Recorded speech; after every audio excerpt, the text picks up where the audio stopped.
there, good morning. You're watching Market Cafe on ET Now with me, Snehi Shah, and along with me today is Ankita Saxena. Now, this is a show where we take you through all the major global cues that you should be tracking, global events that you should be watching out for, as well as the stocks that you should be keeping on your radar today, as well as what the brokerages are spotting for you this morning. So with that, let's kickstart the show then by looking at what the global handover looks like. And Ankita, take us through what the US and Europe markets did. Yes, Nehi, so we did see a decline coming in the US markets. Now, that is primarily happening on the back of the bond yields rising, and it is the third consecutive day that the bond yields have risen, and you know that bond yields have always had a bearing on the markets because there is an inverse relationship between bond yields and the markets, which means that the bond yields ticking higher will always weigh down the markets, and that's what we saw coming in yesterday. Also, we saw pressure coming in for the third straight day from the rising bond yields. The benchmark 10-year Treasury yield traded around 4.18%, well above the 4% mark, and it's near highest level since November 2022. Now, the rise in rates pressured the real estate sector, which dropped more than 1%, while the Kobe Volatility Index spiked to its highest level since the month of June. Now, analysts believe that there is a bit of an overhang. Now, the markets have been overdue for a breather or a slight correction after hitting the rally mode for the better part of the year, as we know. And earlier this week, of course, both S&P 500 and Nasdaq had notched their fifth straight month of gains. So this breather was something that was penciled in. Now, the S&P 500 fell 0.2%, a quarter of a percent, while the Dow Jones Industrial Average fell 0.1%, and the Nasdaq Composite inched down 0.1% in trade. Now, the investors are eyeing the key jobs data that will be coming out of the US markets, and that's an important data point that everybody will be watching very closely. Now, as of now, the stock futures are up, because we see a deluge of earning reports released after the bell that sent the Nasdaq moving higher. Amazon jumped nearly 9% after trouncing expectations on profits and offering positive guidance, while Apple has lost almost 2% after revenue came in lower than it did in the same quarter a year ago. So stock futures are in the green as we speak. Now, let's look at the European market. European stock markets also ended the day in the red. The Pan-European Stock 600 index closed down 0.7%, with most sectors in decline. The tech stocks led the losses with the 1.8% downturn as global sentiments remained gloomy after the Fitch rating that we saw downgrading the US long-term credit rating from AAA to AA+. DAX and CAC both down 0.7%, and FTSE was down 0.4% in trade. So largely a sea of red that is coming in from the global handover, Snehi. Absolutely. On that account, let's also look at what crude did then. And oil prices gained about 2% on Thursday as Saudi Arabia and Russia took steps to keep supplies tight into September and possibly going beyond. Oil prices rose despite concerns that some central banks around the world will keep increasing interest rates to reduce stubborn inflation, which could slow economic growth and reduce the demand for oil. Let's quickly look at what Brent and WTI did then. Brent closed just above that $85 per barrel mark, and oil also, that is WTI crude, also holding at the $82 per mark, thereabouts, just shy of that mark. Now, a lack of big price moves in recent weeks has cut Brent's historic or actual 30-day close-to-close futures volatility to its lowest since February 2022.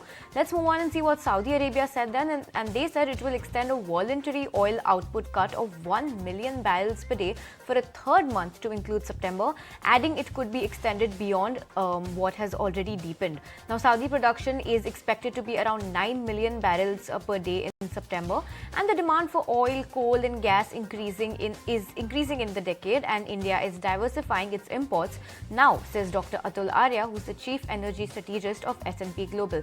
My colleague Bhavya caught up with him. Listen in to that conversation.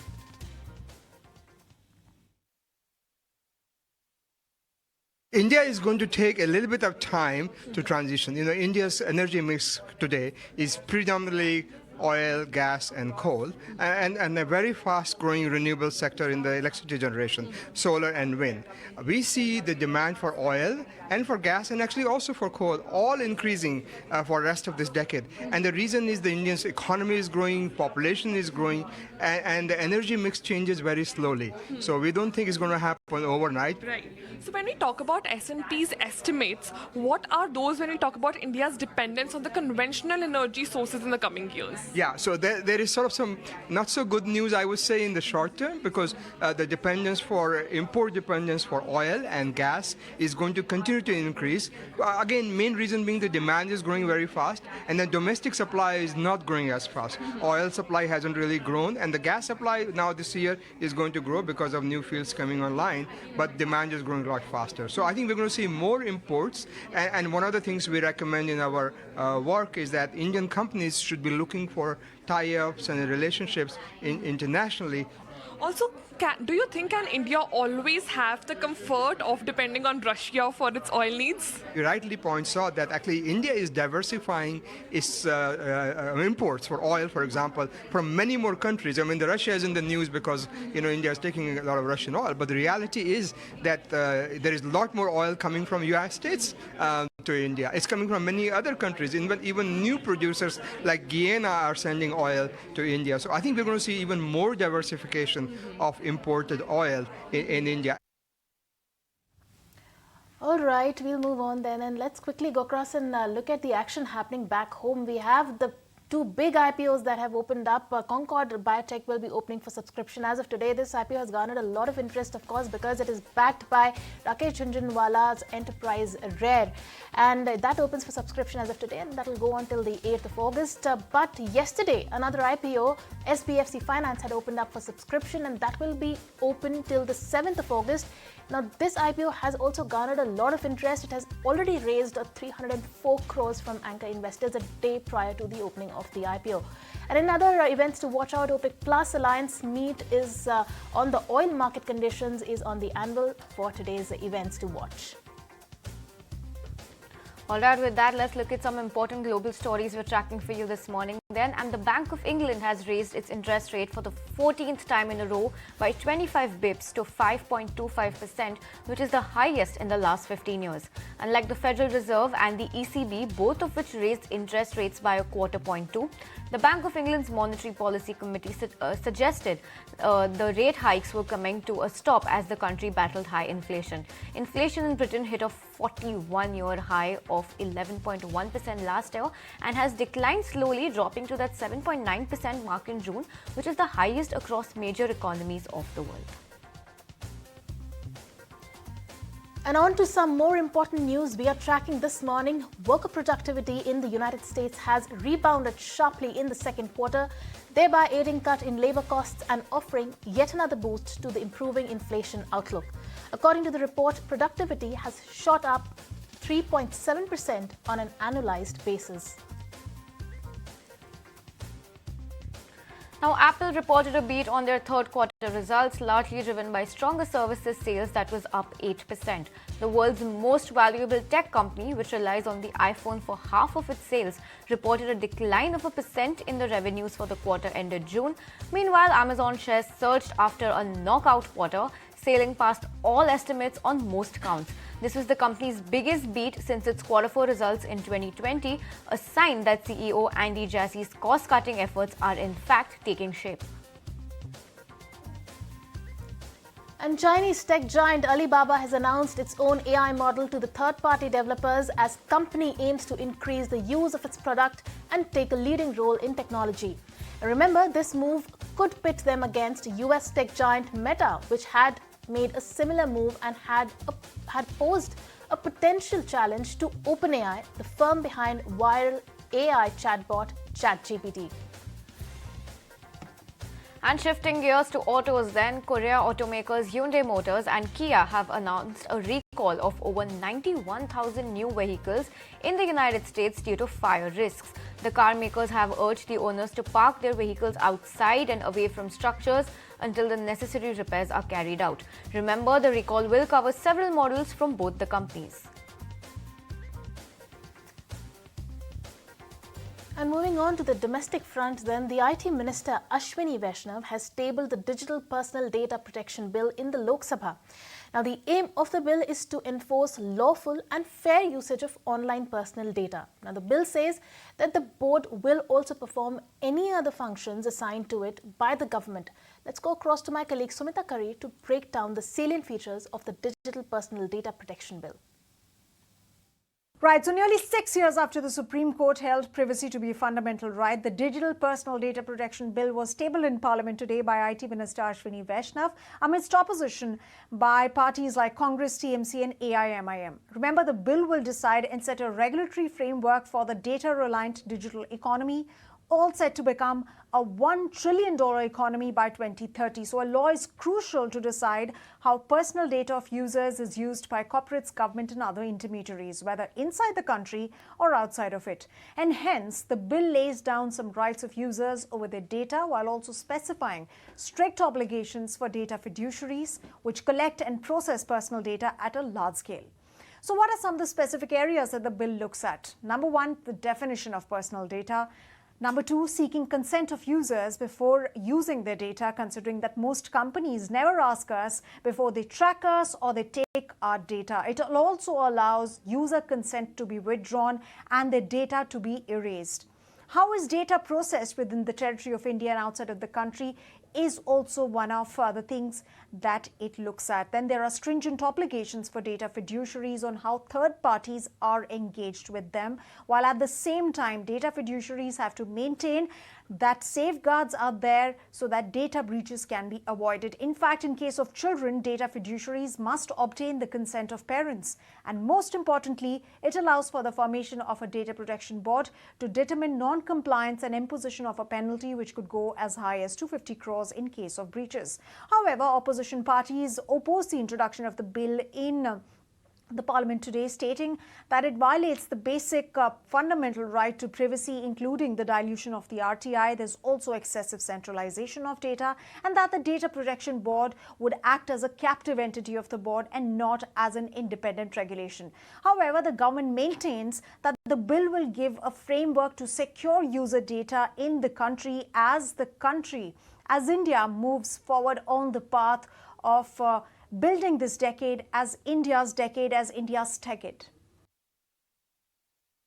This is a bill or a potential act to protect the rights and the personal data of individuals like you and me. Now, if we don't know or we are not aware how to exercise them, then the job is half done. So it is not only going to have a hurdle about enterprises or data fiduciaries or significant data fiduciaries to have an ecosystem that can accept requests coming from people like you and me and to process it. But it is equally important that the people, individuals are aware under what circumstances, on what grounds, in what situations we can exercise those rights. While the numbers which people are bandying around of 250 crores and so on are actually caps on fees, and there's obviously a whole list of factors that this authority has to take in, take into account while imposing these.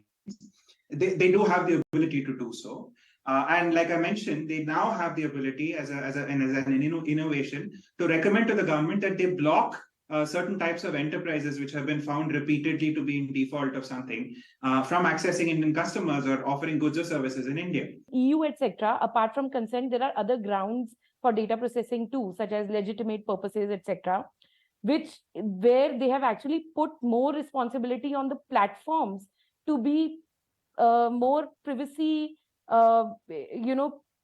Privacy designed in some sense. We did not take that route because we also were trying to balance innovation and data privacy. But now that we've taken this consent-based route, I think we really need to do a lot, and the government needs to do a lot. All right, with that, let's quickly slip into a very short break. On the other side, we'll see what the Asian markets are doing this morning.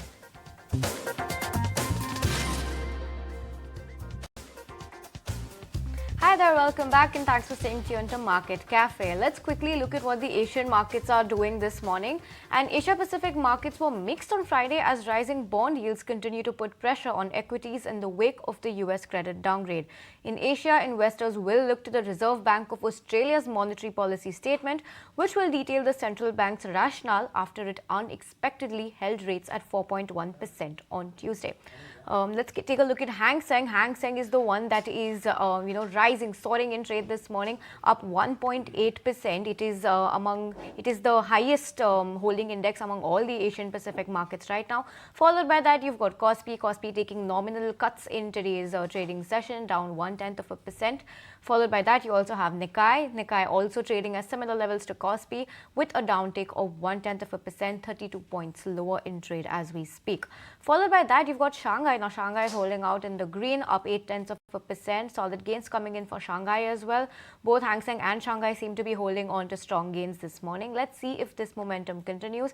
And lastly, you've got ASX. ASX also trading very flat with a slight positive bias, up only 3 points in trade. In US also, all three major indices lost ground, falling nominally. The futures of all three indices took nominal cuts as we speak. And GIFT Nifty is trading with an uptick of 45 points, up 0.23%, indicating a positive start for our markets today. But let's see how that pans out for us, Ankit.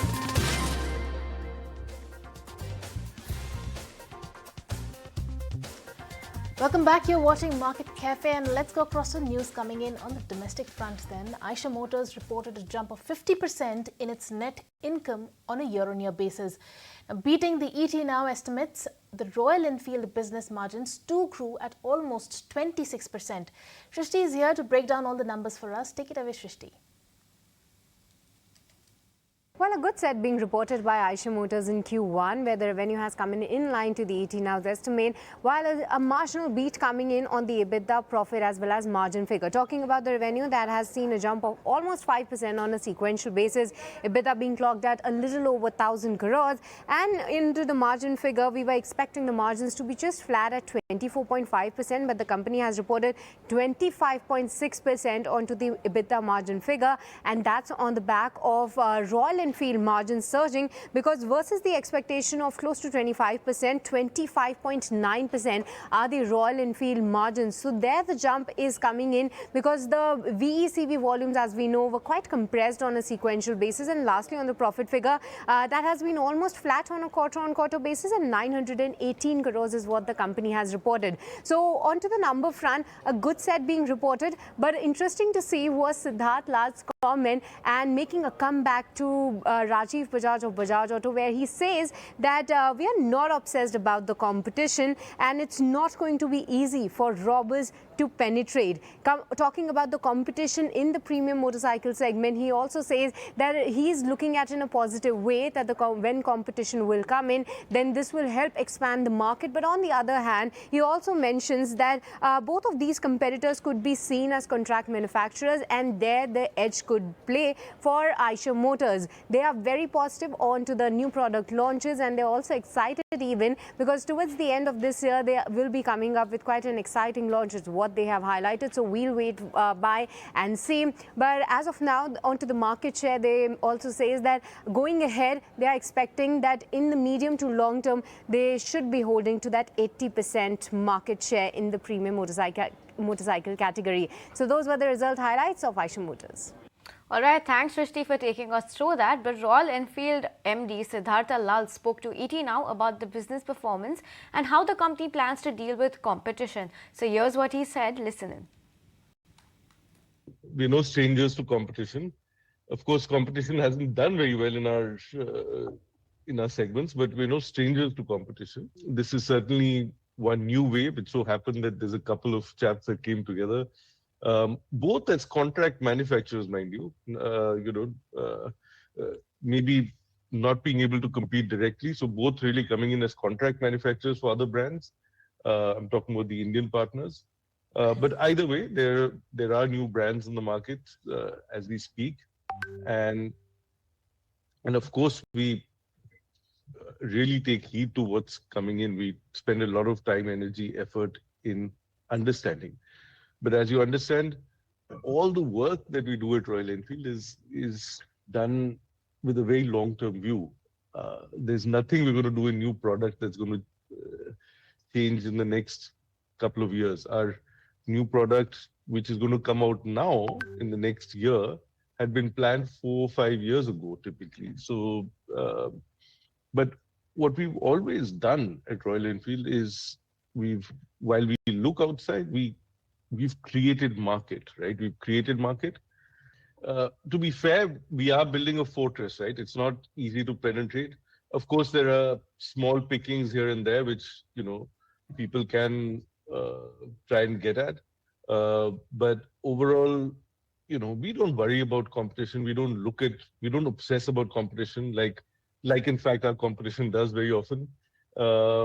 We obsess about the consumer. We obsess about what the consumer wants, what we can obsess about all of that, about stuff that we believe is tangible reality for our consumers to have a better ride, to have more enjoyment. So yeah, really we've built a fortress. It's not going to be easy for, let's say, robbers to penetrate, as it were, and we keep it real. We keep it motorcycling. We keep it absolutely real. All right, moving on to Bharti Airtel then for its numbers that it posted an inline set of numbers. So let's go across to my colleague Somit for all the number crunching. Well, Bharti Airtel, if you see in the first quarter of FY24, the numbers were pretty much in line, but it's also slightly higher than what the street was expecting. Now, the revenues were up around 4% on a consolidated basis. EBITDA came in higher by around 5%. However, net profit number, now that was down around 46%, but this was largely on account of an exceptional loss of close to 3,400 crore, which was on the back of the Naira devaluation. The India mobile business is the key number to watch out for from Bharti Airtel earnings. Consolidated revenue India mobile business revenue up around 4%, EBITDA increased by 6%, subscriber base came in at close to 33.9 crore, and this is for the 6th consecutive quarter where Bharti Airtel has been able to increase its subscriber base. And the key highlight of the earnings was the ARPU number that has come in marginally ahead of what the street was expecting and nearly 3.6% higher on a sequential basis at around 200 rupees, and this is despite any major tariff hike coming in from the company. Now, the reason behind this ARPU growth is mainly premiumization, that is 2G customers moving to 4G, higher postpaid additions in the first quarter of FY24, and the fact that this was the first quarter where full implementation of the hike of minimum recharge plans was done, and these are the three factors because of which the ARPU has actually increased to 200 rupees. That is the medium-term target given by the company. So the key thing to watch out for from the earnings call today would be what is now the next target of ARPU that the company gives. Along with this, the other key segments like broadband, DTH and enterprises business reported pretty much in line set of numbers compared to what the street was expecting. And also if you compare Airtel's performance compared to Jio, the financial performance of Airtel was much ahead of Jio because Airtel's India mobile business grew 4% while that of Jio grew only 3-odd%. EBITDA growth of Airtel was 6% while that of Jio was only 3%. EBIT of Airtel grew around 11% while that of Reliance Jio grew only 2.6%, while Bharti Airtel's ARPU growth was around 3.6% while that of Jio was just 1% on a sequential basis. Alright, thanks Amit for all those details on Bharti Airtel's Q1 numbers. Let's move on then, and Zomato has finally turned profitable, churning out a profit of 2 crore rupees in the first quarter. For the first time since it listed in 2021, the company has turned profitable. The new age consumption company expects users' growth to continue as customer addition remains healthy. With the worst behind in terms of demand for food delivery, Winnie Motiwala gets us the highlights of the con call. Absolutely, overall, it's a good set of numbers that has come in from the company as well. They've given a guidance in terms of a new guidance that they're going to be delivering adjusted break-even in the quick commerce business in the next 4 quarters. That's the Blinkit business. We've seen a good growth, whether you look at it in food delivery, hyperpur, as well as quick commerce as well. Now, in terms of the con call highlights that have come in, what they are highlighting is, everyone was wondering whether IPL is a factor that comes into play in terms of the growth that is seen. So what they highlighted that IPL doesn't have much impact in terms of the business of the company, in terms of the growth of the company. Yes, there are a few matches which have higher viewership. They see a slight bit of an increase in terms of orders. In terms of Blinkit also, they said that the Blinkit's contribution improvement is mainly due to the operating leverage as well as improvement in performance. They said delivery cost has not seen a significant change during this quarter, and they do not expect any change in terms of delivery costs going forward as well. They expect user growth to continue as well as aiming for an 8% GOV in the food business. Expect new customer addition to continue to be healthy. And in terms of overall what they're highlighting for Blinkit Blinkit is that they've given a target of 100 store openings that Blinkit wants to do in FY24. That is mainly going to be in the existing geographies. Yes, they may look at new geographies, but the main geographies which they're continuing in right now, that's where the focus area will be in terms of openings, as well as what they've highlighted and is interesting is that ad and promotions that restaurants do on the app, that's seen an increase, and that they believe could be a driver for the company going forward as well. And on the back of that and on the back of a good set of numbers, we're seeing CLSA is maintaining a buy on Zomato, hiked the target price to 105 rupees per share from previous 80 rupees per share. All right, thank you so much for all those details, Vinny. Zomato finally turning profitable. Moving on then, the Ministry of Finance has come out with the financial performance for the month of June. Supply chain pressures have eased, benefiting the economy. The quarter ending June also saw progress in restoring macroeconomic stability. The report also says while global monetary policy rates remain high, the aggregate demand has also strengthened. ET Now's Sumit Chaturvedi joins in with more details. Well, overall, India's financial growth prospects for FY24 remain intact. Inflation, talking about inflation, well, as compared to June last year, it has come down, but on a sequential basis, it has gone up. But overall, on a macroeconomic perspective, India's economy is in a much better shape. It is in stable condition. That is to say, supply chain pressures have eased. Talking about capex, capital expenditure is back. It's both public and private expenditure is doing well. It is back, and overall economy, we can say that the monsoon impact is good for the economy. So on a macro level, there are no big concerns for economy as such, which has been mentioned in June report, monthly review report of Finance Ministry for Indian economy. Talking about global scenario, well, yeah, for some countries there are bit concerns, but for India, there is no big concerns. India's digitization push has also given in fact, a rise to India's export of services sector, and merchandise sectors exports are also good. So in a nutshell, India's exports are doing very well. India's macroeconomic, we can say that prospects are looking very good. Inflation is a bit of concern here because of rising crude prices. Otherwise, it looks like India is on a very strong wicket as far as economy is concerned. That's what's been mentioned by Indian Finance Ministry's June review report. All right, Sumit, thanks for all those details. With that, let's quickly slip into a very short break. We'll look at more stories on the domestic front as we come back. Welcome back. You're watching Market Cafe, and now we will move on to some more news that is coming in on the domestic front, and some more companies coming out with numbers there. Hindalco's wholly owned subsidiary Novelis reported an inline set of Q1 numbers, and it has attracted a strong commentary from the management. My colleague Ashesha is here with all the key takeaways from the con call. Well, yes, Novelis, which is Hindalco's wholly owned subsidiary, reported largely inline set of numbers, but the management commentary is quite positive. On a sequential basis, spreads, that is adjusted EBITDA per ton, has risen by about 11% on a quarter-on-quarter basis, and higher auto shipments than usual is what led to the beat as far as the spreads are concerned. As far as other internals are concerned, shipments have declined on a quarter-on-quarter basis. Volumes too are on the lower side, and that is because of lower demand that came in both from the beverage can segment as well as from the building and construction segment. But as I mentioned, the commentary was quite positive. They believe that the worst is behind us, destocking is now behind us, and that volumes could recover from here on. As far as adjusted EBITDA per ton is concerned, it could be in that $450 to $500 range for the third quarter, and could be beyond $500 per ton in the fourth quarter. As far as capex is concerned, they undertook some capex in the quarter gone by, because of which the debt position has deteriorated marginally in this quarter. Meanwhile, we also have a couple of brokerage reports that have come in. Macquarie, for instance, has maintained its outperform stance on the stock with a target price of 516.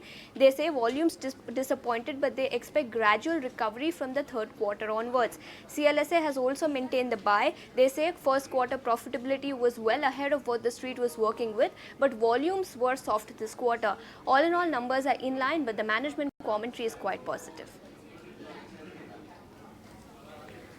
All right, thanks Ashesha for all those details, but let's get a move on then, and let's also talk about other stocks that you should be keeping on your radar this morning, and we are joined by Ansh in the studios to take you through that. Ansh, take it away. Right.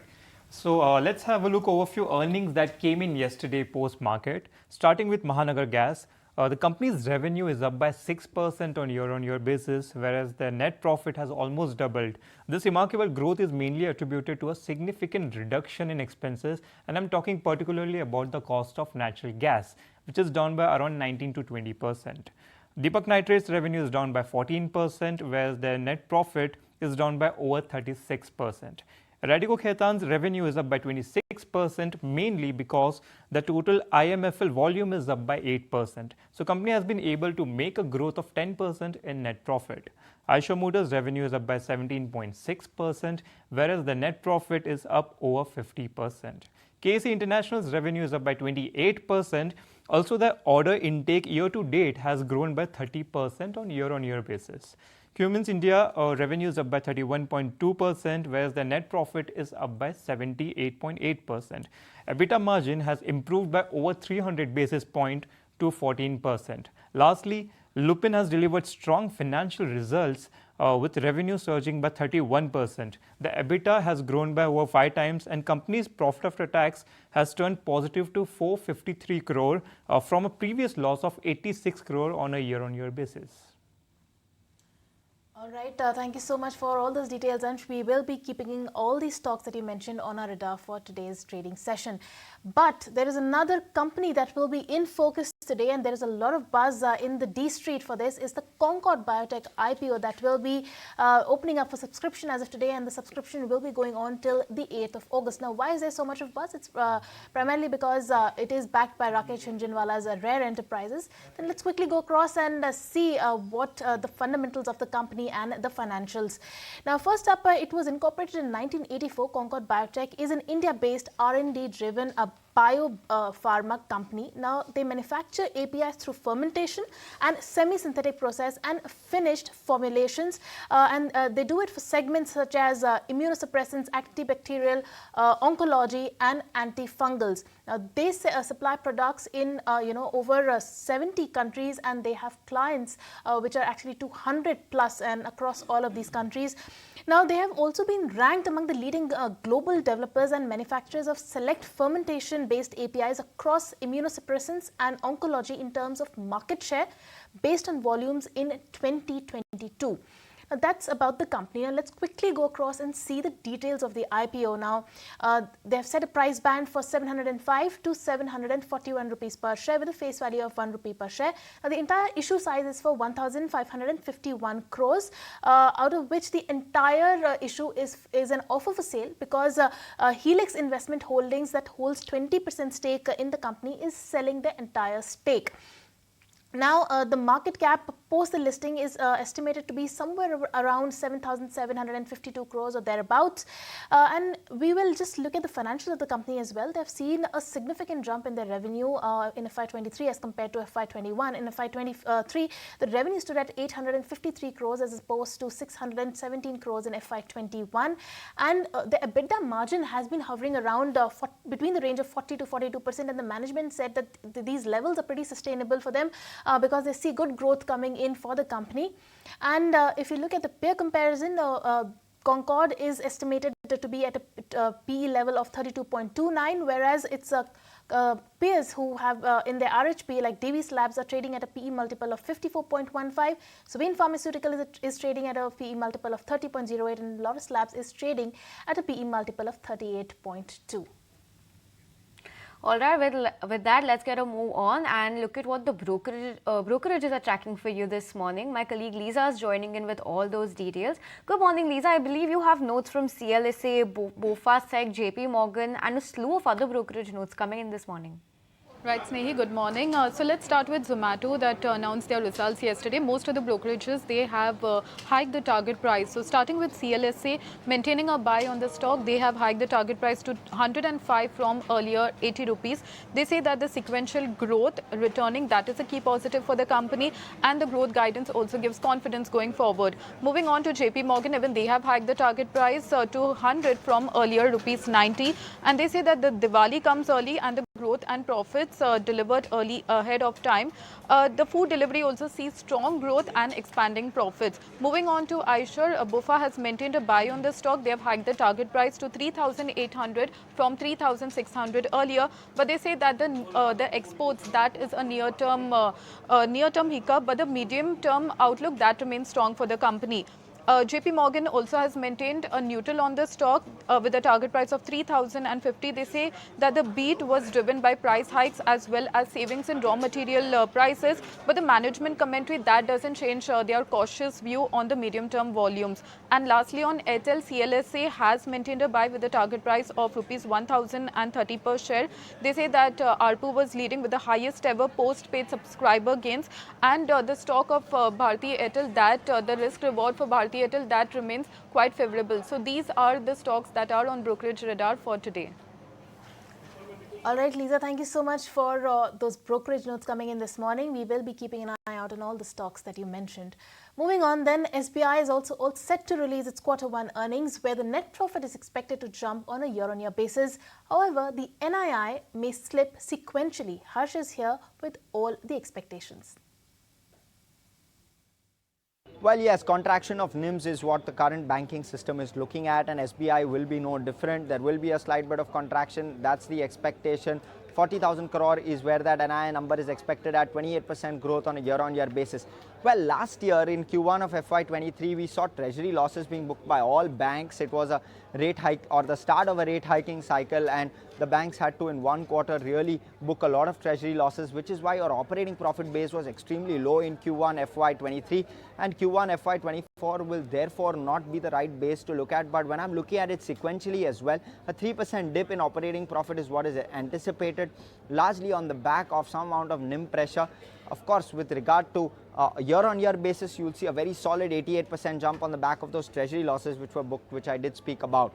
So around 24,000 crore is where operating profit is expected at. Let's talk about provisions. Provisions, credit costs, all expected to be benign. 3,500 crore is where that provision number is expected at. Slippage is around that 8,500 crore expected. And what we're also penciling in, therefore, is a PAT of around 15,000 crore. Slight decline on a sequential basis on the back of some NIM pressure, but on a year-on-year basis, a 150% growth on the back of those treasury losses which were booked in Q1. In terms of growth, a healthy growth on both sides of the balance sheet is expected. We are penciling in a number of around 17% on advances as well as 12% on deposits, a healthy credit to deposit ratio, and SBI expected to deliver a solid set of numbers.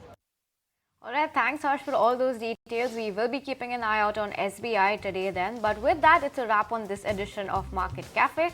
Thanks so much for watching. Don't go anywhere because the market will take all the action ahead.